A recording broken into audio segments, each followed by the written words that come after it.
ಇನ್ನೇನು ಶ್ರಾವಣ ಮಾಸ ಬಂತು. ಶ್ರಾವಣ ಮಾಸ ಬಂದಂಗೆ ಲೈನು ಸಾಲೇ ಒಂದೊಂದೇ ಹಬ್ಬಗಳು ಬರ್ತಾ ಇರುತ್ತೆ. ಸೊ ಅದಕ್ಕಾಗಿ ನಾವು ಮನೆಯಲ್ಲಿ ಅಕ್ಷತೆನ ರೆಡಿ ಮಾಡಿ ಇಟ್ಕೊಳ್ಳೋಣ ಅಂತ ಅಂದ್ಬಿಟ್ಟು ಇವತ್ತು ಅಕ್ಷತೆನ ಪ್ರಿಪೇರ್ ಮಾಡ್ತಾ ಇದ್ದೀನಿ. ಹಾಗೆ ಒಂದು ವಿಡಿಯೋ ಮಾಡೋಣ. ಯಾರಿಗಾದ್ರೂ ಅಕ್ಷತೆ ಮಾಡೋದು ಗೊತ್ತಿಲ್ಲ ಅಥವಾ ಹೇಗೆ ಏನು ಎತ್ತ ಅಂತ ನಿಮಗೂ ಸ್ವಲ್ಪ ಸಹಾಯ ಆಗುತ್ತೆ ಅನ್ನೋ ಒಂದು ಕಾರಣಕ್ಕೆ ಅದನ್ನು ವಿಡಿಯೋ ಮಾಡಿ ನಿಮಗೆ ತೋರಿಸ್ತಾ ಇದ್ದೀನಿ.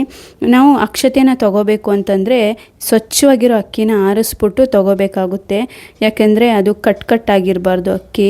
ಯಾವುದೋ ಒಂದು ಅಕ್ಕಿ ಇತ್ತು, ಮೊನ್ನೆ ಪೂಜೆ ಮಾಡಿರೋದಿತ್ತು ಅಥವಾ ಮನೆಯಲ್ಲಿತ್ತು, ಅದನ್ನೇ ಯೂಸ್ ಮಾಡ್ತಾ ಇದ್ದೀನಿ. ಆ ಥರ ಎಲ್ಲ ಮಾಡಬಾರ್ದು ಆ್ಯಕ್ಚುಲಿ. ಯಾಕಂದರೆ ಅದು ಅಕ್ಕಿನೂ ಸ್ವಚ್ಛವಾಗಿರಬೇಕು. ಒಂದು 3-4 ಸಲ ಕೆರೀರಿ, ಅದರಲ್ಲಿ ಏನಾದರೂ ಕಸ ಹುಳ ಏನಾದರೂ ಇದ್ದರೆ ಹೋಗಬೇಕು. ಆಮೇಲೆ ಇಡೀ ಅಕ್ಕಿ ಇರಬೇಕು, ಕಟ್ಟಾಗಿರಬಾರ್ದು, ತುಂಡಾಗಿರಬಾರ್ದು ಅಕ್ಕಿಗಳು.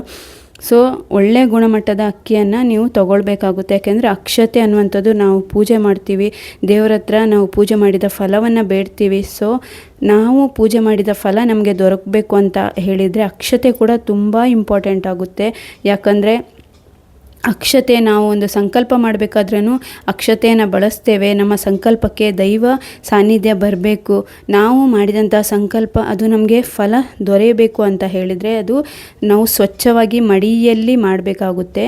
ಈ ಅಕ್ಷತೆ ಮಾಡುವಾಗ ಏನು ಬೆಳಗ್ಗೆ ನೀವು ಸ್ನಾನ ಮಾಡಿ ಮನೆಯೆಲ್ಲ ನೀಟಾಗಿ ತೊಳೆದು ಬೆಳಗ್ಗೆ ಎಲ್ಲ ಮಾಡ್ತೀರಾ, ದೇವ್ರ ಮನೆಯೆಲ್ಲ ಪೂಜೆ ಎಲ್ಲ ಮಾಡಿಬಿಟ್ಟು ಬೆಳಗ್ಗೆನೇ ನೀವು ಅಕ್ಷತೆ ಮಾಡ್ಕೊಳ್ಬೇಕು.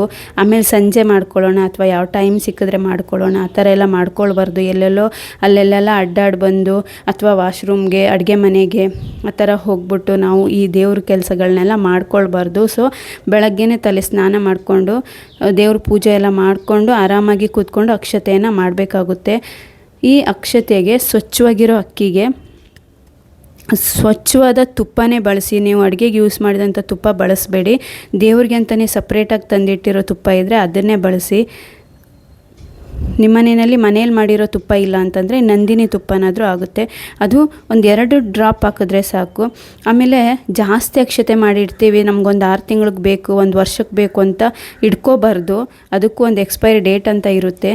ಸೊ 1 ತಿಂಗಳಿಗೋ ಅಥವಾ ಮಿನಿಮಮ್ 1 ತಿಂಗಳಿಗೆ, ಇಲ್ಲಾಂದರೆ ಒಂದು 15 ದಿವಸಕ್ಕೋ 1 ತಿಂಗಳಿಗೋ ಆ ಥರ ನೀವು ಅಕ್ಷತೆ ಮಾಡಿ ಇಟ್ಕೊಳ್ಬೇಕಾಗುತ್ತೆ. ಯಾಕಂದರೆ ಅದು ತುಂಬ ಒಂದು ತಿಂಗಳುಗಟ್ಟಲೆ ಇದ್ದರೆ ಅದು ಒಂಥರ ಸ್ಮೆಲ್ ಬರೋಕ್ಕೆ ಸ್ಟಾರ್ಟ್ ಆಗುತ್ತೆ, ಅಕ್ಕಿನೂ ಕುಂಬಾಗ್ಬಿಟ್ಟು ಕಟ್ಟಾಗ್ಬಿಡುತ್ತೆ. ಸೊ ಆ ಥರ ಇರಬಾರ್ದು, ನೀಟಾಗಿರಬೇಕು. ನಿಮ್ಗೆ ಎಷ್ಟು ಬೇಕು ಅಷ್ಟೇ ಮಾಡ್ಕೊಳ್ಳಿ. ಇವಾಗ ಶ್ರಾವಣದಲ್ಲಿ ಎಲ್ಲ ದೇವ್ರ ಪೂಜೆ ಮಾಡ್ತೀವಿ, ಎಲ್ಲ ಪೂಜೆಗಳು ಸಾಲು ಹಬ್ಬಗಳು ಬರುತ್ತೆ. ಆದ್ದರಿಂದ ನಾನು ಸ್ವಲ್ಪ ಒಂದು ಇಡೀ ಇಟ್ಕೊಂಡಿದ್ದೀನಿ. ನನಗೆ ಬೇಕಾಗುತ್ತೆ ಮನೆಯಲ್ಲಿ ವರಮಹಾಲಕ್ಷ್ಮಿ, ಗಣೇಶ ಇದೆಲ್ಲ ಮಾಡೋದ್ರಿಂದ. ಸೊ ನನಗೆ ಅಕ್ಷತೆಗಳು ಬೇಕಾಗುತ್ತೆ. ಆಮೇಲೆ ಡೈಲಿ ಪೂಜೆ ಮಾಡ್ತೀವಲ್ಲ ಅಲ್ಲೂ ಬೇಕಾಗುತ್ತೆ ಅಕ್ಷತೆಗಳು. ಅದರಿಂದ ಅಕ್ಷತೆಗಳು ಇರಲಿಲ್ಲ, ಸ್ವಲ್ಪ ಇತ್ತು ಅಂದ್ಬಿಟ್ಟು ಇನ್ನೇನು ವರಮಹಾಲಕ್ಷ್ಮಿ ಬರ್ತಾ ಇದೆ, ಚಿಕ್ಕ ಪ್ರಿಪ್ರೇಷನ್ಸ್ ಎಲ್ಲ ಬೇಗ ಮಾಡಿ ಇಟ್ಬಿಡೋಣ ಅಂತ ಅಂದ್ಬಿಟ್ಟು ನಾನು ಅಕ್ಷತೆನ ಪ್ರಿಪೇರ್ ಮಾಡ್ತಾ ಇದ್ದೀನಿ. ಆಮೇಲೆ ಒಂದೇ ಸಲಿಗೆ ಎಲ್ಲ ಮಾಡಬೇಕು ಅಂದರೆ ಆಗೋದಿಲ್ಲ, ಕಷ್ಟ ಆಗಿಬಿಡುತ್ತೆ, ಒಂದೊಂದು ಮರ್ತೋಗ್ಬಿಡುತ್ತೆ, ಅರ್ಜೆಂಟ್ ಆಗಿಬಿಡುತ್ತೆ. ಸೊ ಅದಕ್ಕೆ ಇವಾಗಲೇ ಟೈಮ್ ಇರೋಂಗೆ ಒಂದು 15 ದಿನ ಇರೋಂಗೆ ಈ ದಾರಗಳು ಅಕ್ಷತೆಗಳು ಎಲ್ಲ ಮಾಡ್ಕೊಂಡು ಇಡ್ತಾ ಇದ್ದೀನಿ ನಾನು. ಸೊ ಆ ತುಪ್ಪಕ್ಕೆ ಒಂಚೂರು ಅರಿಶಿನ, ಒಂದು ಚಿಟಿಕೆ, ಸ್ವಲ್ಪ ಕುಂಕುಮ ಹಾಕಿ ಮಿಕ್ಸ್ ಮಾಡಿ ಒಳ್ಳೆ ಕಲರ್ ಬರಬೇಕು. ಅದು ಕೂಡ ಶುದ್ಧವಾಗಿರಬೇಕು.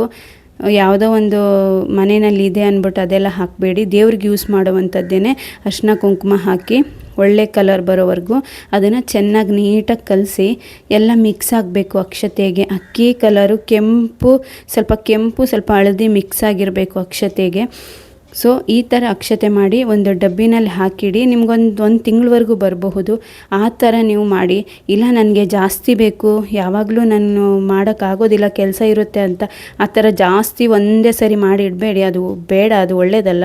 ಸೊ ಒಂದು 15 ದಿವಸಕ್ಕೆ 1 ತಿಂಗಳಿಗೆ ಅದು ಎಷ್ಟೊತ್ತಾಗುತ್ತೆ, ಒಂದು 5 ನಿಮಿಷ ಸಾಕು. ಅದು ಮಡಿಯಲ್ಲಿ ಬೆಳಗ್ಗೆ ಹೆಂಗಿದ್ರು ತಲೆ ಸ್ನಾನ ಮಾಡ್ತೀವಿ ಆ ವಾರದಲ್ಲಿ, ಆ ದಿವಸ ಬಂದು ನೀವು ನಿಂತ್ಕೊಂಡು ಒಂದು 5 ನಿಮಿಷಕ್ಕೆ ಈ ಅರಿಶಿನ ಕುಂಕುಮ ತುಪ್ಪ ಹಾಕಿ ಅಕ್ಕಿಲಿ ಕಲಸಿದ್ರೆ ಸಾಕಾಗುತ್ತೆ. ಜಾಸ್ತಿ ಏನು ಅದಕ್ಕೇನು ಇದು ಮಾಡಬೇಕಂತೇನೂ ಇಲ್ಲ.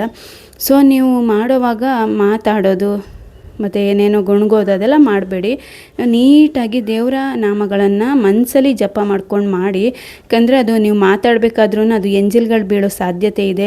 ಅದರಿಂದ ನೀವು ಮಾತಾಡೋದು ಅಥವಾ ಕೆಲವರು ಏನೇನೋ ಮನೆ ಪುರಾಣಗಳನ್ನ ಹಿಡ್ಕೊಂಡು ಕೂತ್ಕೋತಾರೆ, ಯಾರ್ಯಾರಿಗೋ ಬೈಯೋದು, ಶಾಪ ಹಾಕೋದು ಅದೆಲ್ಲ ಮಾಡ್ತಾರೆ ದೇವ್ರ ಕಾರ್ಯ ಮಾಡಬೇಕಾದ್ರೆ. ಸೊ ಆ ಥರ ಮಾಡಬೇಡಿ ದಯವಿಟ್ಟು. ದೇವ್ರ ಕಾರ್ಯ ಮಾಡಬೇಕಂದ್ರೆ ಮನಸ್ಸು ಶುದ್ಧವಾಗಿರಬೇಕು. ನಿಮ್ಮ ಮೈ ಕೂಡ ಎಷ್ಟು ಶುದ್ಧವಾಗಿರುತ್ತೆ ಅದೇ ಥರ ಮನಸ್ಸು ಕೂಡ ಮಡಿಯಲ್ಲಿ ಆಗಿರಬೇಕು. ಯಾವ್ಯಾವುದೋ ಮನಸ್ಸಲ್ಲಿ ಇಟ್ಕೊಂಡು ಈ ಥರ ಮಾಡಬೇಡಿ, ಅದು ಪರಿಪೂರ್ಣ ಅಕ್ಷತೆ ಆಗೋದಿಲ್ಲ, ಅಪೂರ್ಣ ಆಗಿರುತ್ತೆ. ಸೊ ಆದ್ದರಿಂದ ನೀವು ದೇವರ ತಲೆ ಮೇಲೆ ಬೀಳುವಂಥ ಅಕ್ಷತೆ ಅದು ತುಂಬ ಸ್ವಚ್ಛವಾಗಿ ಮಡಿಯಲ್ಲಿ ಮಾಡಿದ್ರೆ ತುಂಬ ಒಳ್ಳೆಯದು. ಈ ಥರ ನಾನು ಅಕ್ಷತೆನ ಪ್ರಿಪೇರ್ ಮಾಡಿ ಇಟ್ಕೊಂಡಿದ್ದೀನಿ. ಇದನ್ನು ನನಗೊಂದು ಇವಾಗ ಗೌರಿ ಗಣೇಶ ಆಗೋವರೆಗೂ ಸಾಕಾಗುತ್ತೆ ನನಗೆ.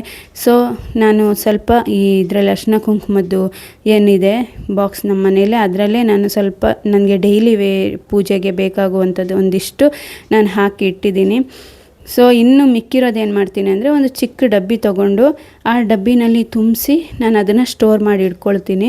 ಇನ್ನು ಜಾಸ್ತಿ ದಿನ ಇಟ್ಟರೆ ಅದು ಕೂಡ ಒಂಥರ ಸ್ಮೆಲ್ ಬರೋಕ್ಕೆ ಸ್ಟಾರ್ಟ್ ಆಗುತ್ತೆ, ನಿಮಗೆ ಪೂಜೆಗೆ ದೇವ್ರ ತಲೆ ಮೇಲೆ ಹಾಕೋಕ್ಕೆ ಆಗುತ್ತೆ. ಸೊ ಪರಿಪೂರ್ಣವಾದ ಅಕ್ಷತೆ, ಯಾಕೆಂದರೆ ನೀವು ಮಾಡಿದಂಥ ಪೂಜೆ ಪರಿಪೂರ್ಣವಾಗಬೇಕು. ಒಂದು ಸಂಕಲ್ಪ ಮಾಡ್ದೇನೆ ಪೂಜೆ ಮಾಡೋದಿಲ್ಲ. ಈ ಸಂಕಲ್ಪ ಮಾಡಬೇಕಾದ್ರೆ ಒಂದು ವ್ಯವಸ್ಥೆ ಕೂಡ, ಮಡಿಯಲ್ಲಿ ಮಾಡಿದಂಥ ಒಂದು ಪರಿಪೂರ್ಣತೆ ಅಕ್ಷತೆ ಕೂಡ ಬೇಕು. ಆದ್ದರಿಂದ ಯಾವ್ಯಾವುದೋ ನಿದ್ದೆ ಕಣ್ಣಲ್ಲಿ ಎದ್ಬಿಟ್ಟು ಎಲ್ಲೆಲ್ಲೋ ಅಡ್ಡಾಡ್ಬಿಟ್ಟು ಬಂದು ಈ ದೇವ್ರ ಕೆಲಸ ಮಾಡೋದು, ಬತ್ತಿ ಕಟ್ ಮಾಡೋದು ಅಥವಾ ಈ ಯಾವುದು ತುಳಸಿ ಕಾಷ್ಟ ಮಾಡೋದು, ಈ ಥರ ಎಲ್ಲ ಮಾಡಬೇಡಿ. ಅದು ದೇವ್ರಿಗೂ ಸಲ್ಲೋದಿಲ್ಲ. ನೀವು ನೀಟಾಗಿ ಮಡಿಯಿಂದ ಮಾಡಿ, ದೇವರು ಅದನ್ನೇ ನಿಮಗೆ ಒಳ್ಳೆಯ ಒಂದು ಫಲವನ್ನು ಕೊಡ್ತಾರೆ. ಆದ್ದರಿಂದ ಯಾರೋ ಹೇಳಿದ್ದಾರೆ ಹಿಂಗೆ ಮಾಡ್ಬೋದಂತೆ, ಬೇಡ. ನಿಮ್ಮ ಒಂದು ಮಡಿಯಲ್ಲಿ ನೀವು ಮಾಡಿ ಅಕ್ಷತೆಯನ್ನು, ಈ ಥರ ಅಕ್ಷತೆಯನ್ನು ಮಾಡಿದ್ರೆ ನೀವು ಅಕ್ಷತೆಯಿಂದ ಒಂದು ಸಂಕಲ್ಪ ಮಾಡ್ತೀರಾ ಅಥವಾ ಅಕ್ಷತೆಯನ್ನು ದೇವ್ರ ತಲೆ ಮೇಲೆ ಹಾಕ್ತೀರಾ, ಇದು ತುಂಬ ಪರಿಪೂರ್ಣವಾಗಿರುತ್ತೆ. ನಾನು ಅಕ್ಷತೆ ಮಾಡಬೇಕಾದ್ರೇ ವಾಯ್ಸ್ ಓವರ್ ಮಾಡ್ಬೋದಾಗಿತ್ತು, ಅದು ನಮ್ಮ ಎಂಜಲ್ಗಳೆಲ್ಲ ಅದಕ್ಕೆ ಸ್ಪ್ರೆಡ್ ಆಗಿಬಿಡುತ್ತೆ ಅಂತ ಅಂದ್ಬಿಟ್ಟು ಆ ಟೈಮಲ್ಲಿ ನೀವು ಮಾತು ಆಡಬಾರ್ದು. ಸೊ ಅಷ್ಟು ನೀಟಾಗಿ ಶುದ್ಧವಾಗಿ ಮಾಡಬೇಕಾಗುತ್ತೆ. ಈ ವಿಡಿಯೋ ನಿಮಗೆ ಇಷ್ಟ ಆದರೆ ನಮ್ಮ ಚಾನಲ್ನ ಲೈಕ್ ಮಾಡಿ, ಈ ವಿಡಿಯೋಗೆ ಒಂದು ಲೈಕ್ ಮಾಡಿ, ಕಮೆಂಟ್ ಕೊಡಿ ಹಾಗೂ ನಮ್ಮ ಚಾನಲ್ನ ಸಬ್ಸ್ಕ್ರೈಬ್ ಮಾಡಿ. ಧನ್ಯವಾದಗಳು.